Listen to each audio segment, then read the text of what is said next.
or listen on the Sactown Sports app. Bobby Gerould going to join us here. Bobby Gerould he's the owner and editor of hoopobsession.com. Bobby Gerould on Twitter, on his Twitter page, he has a big picture of an ABA basketball. Oh, does he? Okay, all right. Yes, and he joins us now. How are you, Mr. Gerould? I'm good. How about you guys? We're good. What's Thank up, you man? so much for your time. Hey, we understand you were very excited about the O-Rob move, Orlando Robinson coming to the Kings. What kind of player did the Kings get in this acquisition? Well, let's first of all let's clear that up a little bit.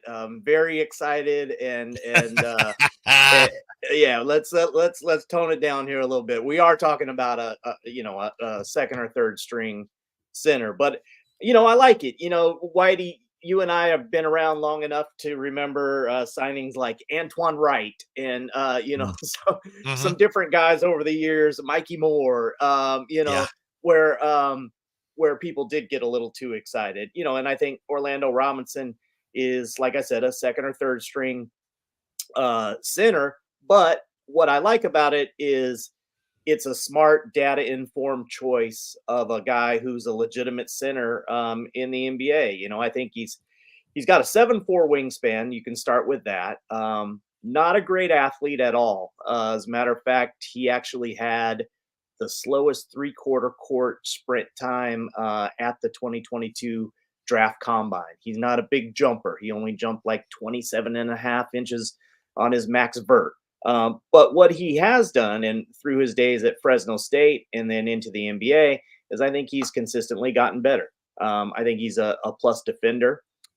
He could step out and shoot the 3-point shot a little bit.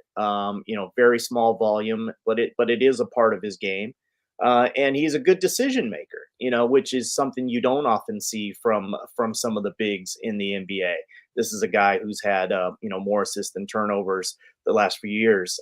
So from that standpoint, I like it. I like that we have Monty McNair and Wes Wilcox as guys who I trust will always be data informed and make some good decisions like this. And I think, obviously you can do a lot worse. And we've seen over the years when the Kings have done a lot worse. And so, I would temper my enthusiasm if anyone thinks I'm like over the top or think that Orlando Robinson is some game changer that suddenly lifts the Kings, into, contention for a championship. That's not it at all. I just think it's a good, smart decision, a low key move that ought to help the team. Bobby, does this sort of check off the box in the need for a power forward / center, or is there still more work to be done if Orlando Robinson isn't going to pan out or might not pan out? Yeah, Kyle, to me, I see him more as a 5. I think the stretch aspect of his game is something that's emerging still. He shot in 2 seasons, he shot 21 3-point shots. So not a big part of his game. Now the percentage is nice, 38%. But mostly what he is he's a guy who shoots, near the basket. This is an interesting stat. In 729 NBA minutes, he has taken 0 shots between 10 feet out to the 3-point line. So everything really is, he's taken what I say 21 3-pointers in 2 seasons, but everything else is, literally inside of 10 feet, and he's good near the basket. So, he knows how to use that wingspan, even though he's not a great athlete. And I think, you could do worse than a guy coming out of the Miami Heat organization as well. Now, he played summer league with the Houston Rockets, but the reason he's out in Miami is because they drafted Khalil Ware and because they have Bam Adebayo.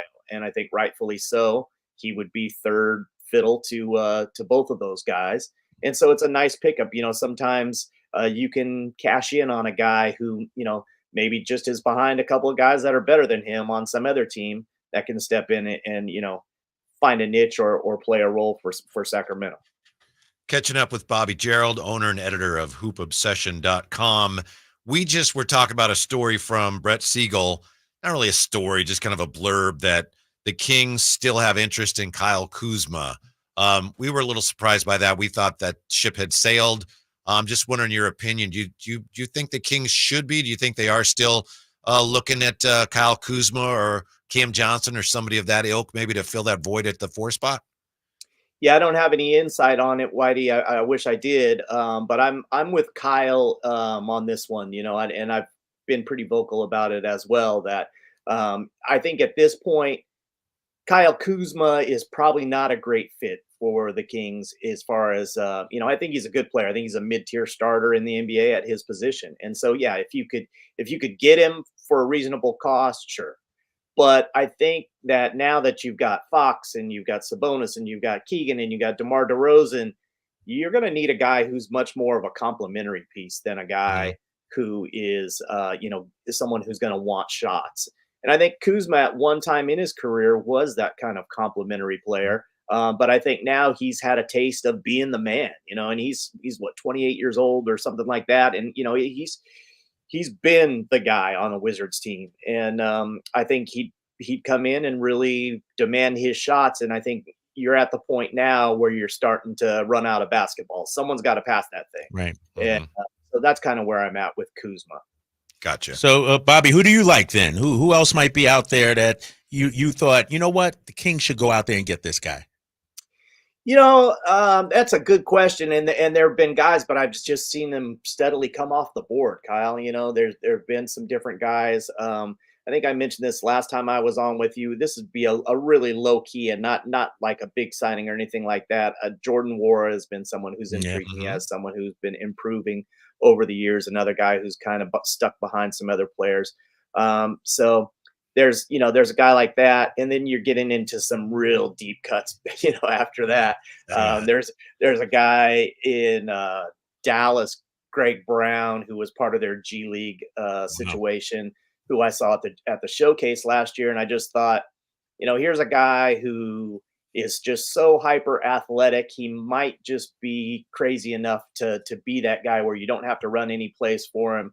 And, he can finish above the rim and dunk and play defense and do some things like that. But again, you're really talking about a fringe type guy that would be just someone to take a total flyer on.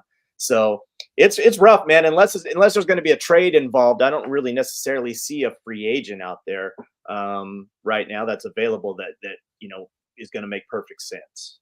Bobby Gerould, we know you were in Vegas, Bobby. So who would get your outstanding Kings Summer League Player of the Year, which I think would be like the Ox Sloppy? Who's your Ox Sloppy this year, Bobby?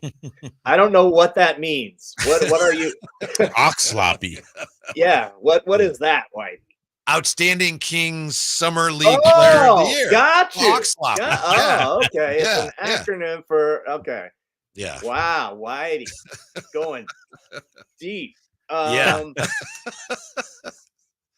I thought that Boogie Ellis impressed me. I'm not going to say he was the best player on the team, but I thought he impressed me. He impressed me with his ability to compete, to get into guys. I thought he gave that kind of honest defensive effort that Doug Christie wanted to see. And then he showed that he can do some things, with the basketball. I don't think he's a real point guard. I think he's more of a 2 guard, but there's certainly room for guys like that. You go back way back. How about a Cat Mobley reference? Cat Mobley, someone who just can light it up a little bit, here and there and do some things as a guard. So I was impressed with Boogie Ellis. I thought Isaac Jones had some really nice moments, kind of in the mid post with a couple of dribbles. And then the 3-point shot, even though I think he was like a 26% 3-point shooter in college at Washington State and only made, I think, 2 of 9 here in Vegas. So, but it doesn't look bad. You know what I mean? And he's got decent touch at the free throw line and he's got the big wingspan. So I thought Isaac Jones looked pretty good. But it was a struggle for some of the guys. I mean, Colby Jones really struggled. Didn't have a great go in Las Vegas. So it was interesting to see, but it's Summer League. It's, you can make what you want out of it.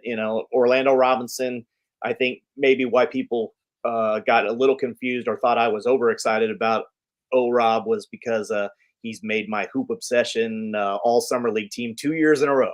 And out of the 300 or so players that are there, that's something. But at the end of the day, we are talking about summer league, and we're talking about first and second year guys, and we're talking about older guys who should stand out. If you're making some NBA money in summer league, you should look good. Bobby, what about a friend of show? We had him on earlier this week, Drew Timmy. Timmy. So I thought Timmy played well. He was efficient.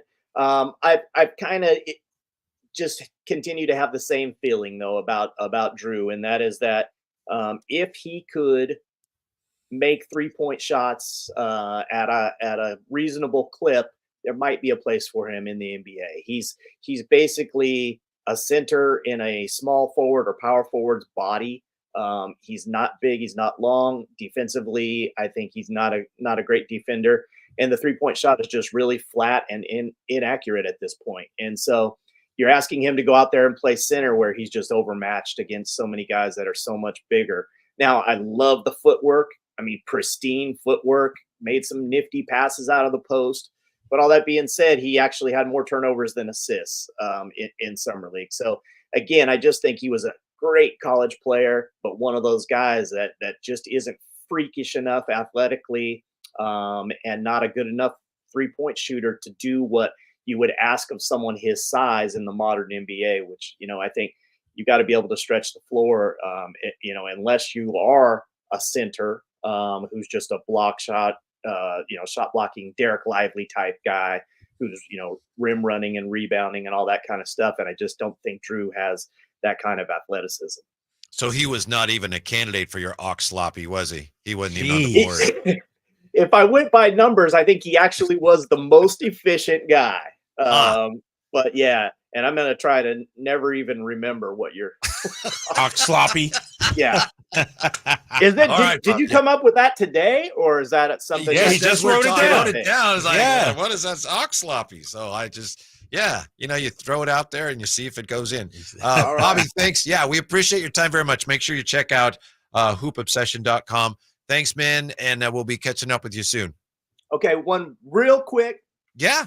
Forget this John Tesh song or whatever, right? There's a song by Stanley Clark actually called Basketball from back in the day, and we used to play it as the Kings ran out onto the court at the old Arco Arena. I used to run the music there. So this is my song. Okay. Is Basketball by Stanley Clark is a bass playing legend. That's what I'm talking about. Forget this Teshy stuff. Yeah, Thank you, Bobby. All right, I'm with you. He shoots and he scores. All right. Yeah. Nice call there. Look at it. He's proud of himself. Yeah, that was a good one. Yeah. And Jay had it ready. Stanley Clark's amazing. Yeah. Yes, Thanks, sir. Bobby. All right, Bobby. All right, you guys. Talk to you soon when we come back. Steve Kerr says Team USA needs to bear down. Get down to business next on Sactown Sports.